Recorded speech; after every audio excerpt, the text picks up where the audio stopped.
Ever wonder what stories a hotel room could tell if its walls could talk? Today, we're checking into room 209, a place with a peculiar tradition. You see, every guest who stayed in room 209 left a letter. But one was never meant to be sent. Our story starts with Leo, a travel writer on a deadline, who just wanted a quiet room to finish his latest article. He checked into the old, charming seaside hotel and was given the key to room 209. The room was simple, classic, with a vintage writing desk tucked in the corner. As he settled in, he noticed the desk drawer was slightly ajar. Curiosity got the better of him. Inside, he found a stack of letters, bound together with a faded blue ribbon. The first letter was from a young woman named Clara, dated 30 years ago. She wrote to her sister, bubbling with excitement about her engagement. She described her fiancé, a sailor named Thomas, and how they planned to marry as soon as he returned from his voyage. Her words painted a picture of pure, hopeful love. The next letter was from a musician, who wrote to his bandmates about the new song he decomposed while listening to the ocean waves from the window. Then there was one from an elderly man, writing to his late wife, sharing memories of their trips to this very hotel. Letter after letter, Leo read through the night. Each one was a snapshot of a life, a moment of joy, sorrow, hope, or reflection, all captured within the four walls of room 209. It was like a secret archive of human experience. He felt a strange connection to these strangers, their stories weaving together into a tapestry of time. He learned that the hotel owner, a kind old woman named Mrs. Gable, had started the tradition. She encouraged guests to leave a piece of their story behind, a letter to someone they loved, missed, or just wanted to talk to.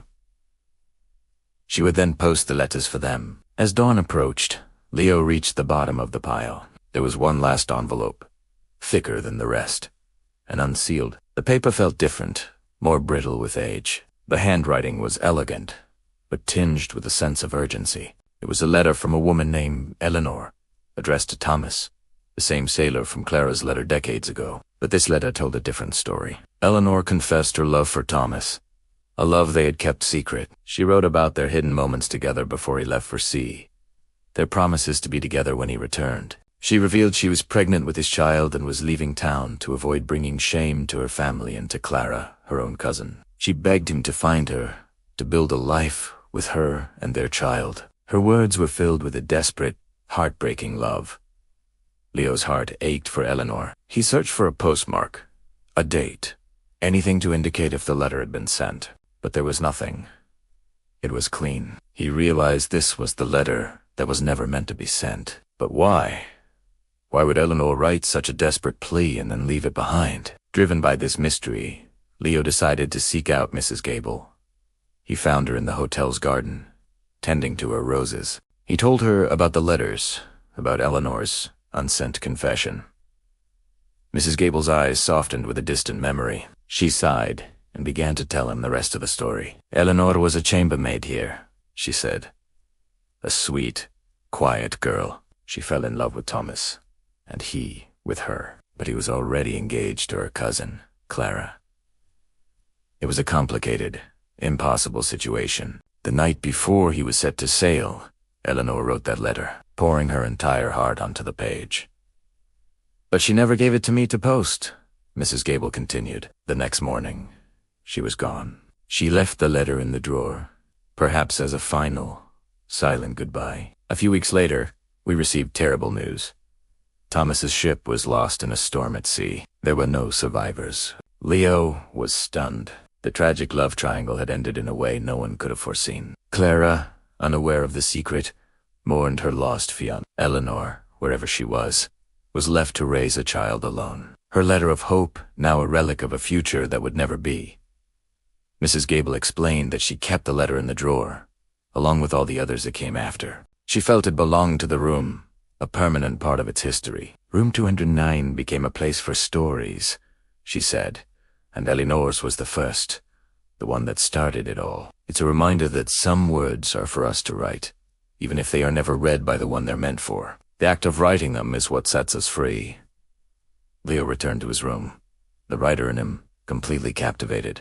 His own article felt trivial in comparison to the profound human drama he had just uncovered. He looked at the old writing desk, No longer just a piece of furniture, but a silent witness to love, loss, and the secrets we keep. He pulled out a fresh sheet of paper. He wasn't writing his travel piece. He was writing a letter of his own. It wasn't addressed to anyone in particular. Instead, he wrote to the room itself. He thanked it for sharing its secrets. He wrote about Eleanor, Thomas, and Clara, and about all the other lives that had passed through, leaving a whisper of their existence behind. He wrote about the power of stories and how they connect us all, even across decades. He finished his letter and placed it gently on top of Eleanor. He didn't seal it. He wanted it to be part of the collection, open for the next guest to find. As he checked out of the hotel, he left the key to room 209 on the counter, but he took something far more valuable with him, a story that would stay with him forever. And so, the tradition continues. The drawer in room 209 holds its collection of letters, a growing library of human hearts. And somewhere in that pile is a letter to a room, a travel writer's tribute to the unsent letter that started it all. A story of love, found, lost, and forever remembered within the walls of room 209. Thanks for listening to this story with me today. If you enjoyed it, don't forget to like, subscribe, and maybe share a story of your own in the comments below. See you next time.